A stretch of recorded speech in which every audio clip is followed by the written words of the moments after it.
Hello everyone, welcome to my YouTube channel.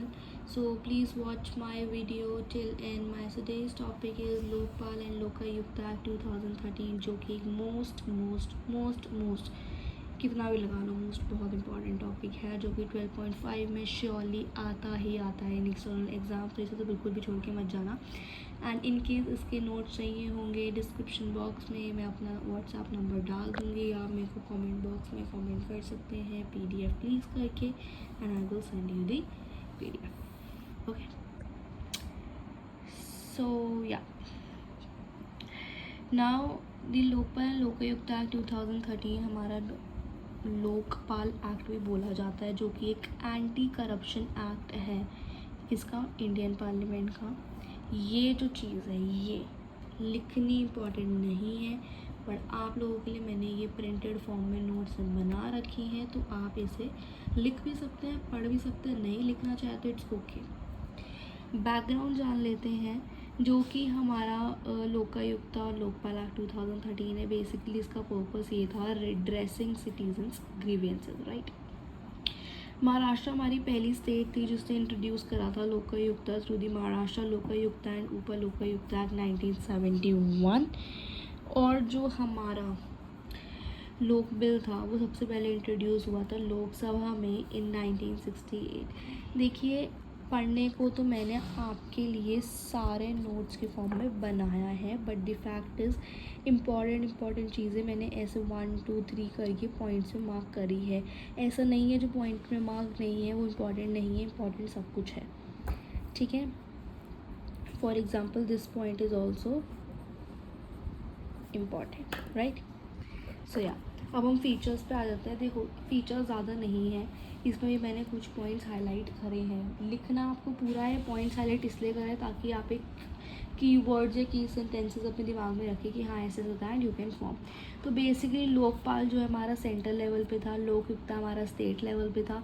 इसके jurisdiction में हमारे प्राइम मिनिस्टर थे, मिनिस्टर्स थे, मेंबर्स ऑफ पार्लियामेंट थे, group ABCD officers officials of the central government थे, ठीक है। उसके बाद wait a second guys, the Lokpal consist of a chairperson with a maximum of 8 members, जिसमें से 50% मेंबर हमारे जुडिशियल मेंबर्स होंगे। जो 50% मेंबर्स हमारे लोकपाल के होंगे उसमें SC STs OBCs minorities and women होना चाहिए। जो सिलेक्शन हमारा चेयरपर्सन का हुआ है, देखिए यहाँ पे आई एम रियली सॉरी, जो चेयरपर्सन यहाँ पे दिया है इसका जो सिलेक्शन है लोकपाल में, ये एक सिलेक्शन कमेटी करती है जिसमें prime minister, speaker of the Lok Sabha, leader of the opposition, chief justice of India, sitting supreme court जज nominated by the chief justice, eminent person nominated by president of India होगा ही होगा।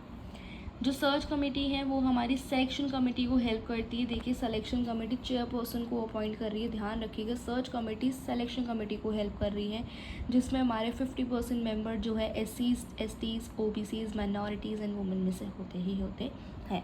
ये पॉइंट मैंने इसलिए काटा क्योंकि when I was preparing for my exam मुझे ये पॉइंट बिल्कुल भी इंपॉर्टेंट नहीं लगा। अगर आपको डालना है तो you can go through this, okay.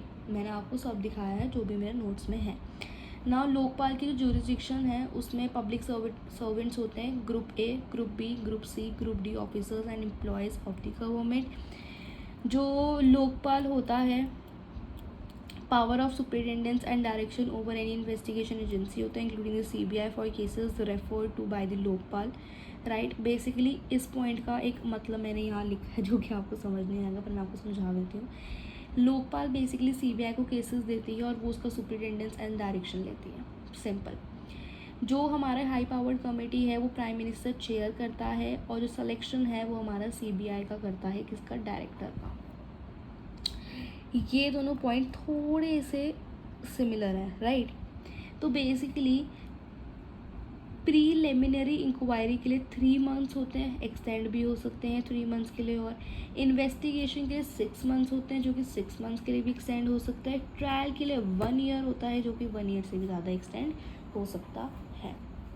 जो हमारी मैक्सिमम पनिशमेंट होती है under the prevention of corruption act from 7 to 10 years होती है।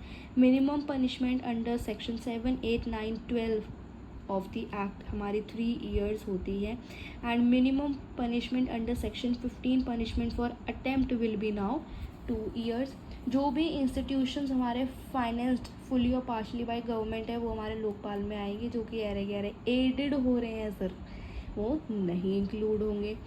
जितनी भी हमारी एंटिटीज़ हैं जो कि डोनेशन ले रही है फॉरेन सोर्सेज से एक्सेस ऑफ ₹10 लाख, वो हमारी इंक्लूडेड होगी लोकपाल के अंदर। And this is the last point जो कि आप खुद पढ़िएगा। ये हमारा ड्रॉबैक्स है लोकपाल लोगों के। फ्रैंकली स्पीकिंग, अगर आप इतना लिख देते हैं फीचर्स वगैरह अच्छे से मेंशन कर देते हैं जो कि मैंने आपको दे रखा है, आंसर सफिशिएंट बन जाएगा। ये जो मैंने आपके 5 टिक कर रखे हैं ये मैंने अपनी कन्वीनियंस के लिए करे हुए हैं। आप चाहें तो ये पूरे 7 के 7 लर्न कर सकते हैं, मुझे इन्हें एक्सप्लेन करने की ज़रूरत नहीं है, मैंने ऑलरेडी ये बहुत शॉर्ट में आपके लिए टाइप करे हुए हैं। Okay, thank you so much. Please subscribe to my YouTube channel. अगर आपको इसकी वीडियो चाहिए होगी तो आप मेरे व्हाट्सएप नंबर मेरे को हाई भेज सकते हैं, मैं आपको इसका PDF शेयर कर दूँगी। Thank you so much.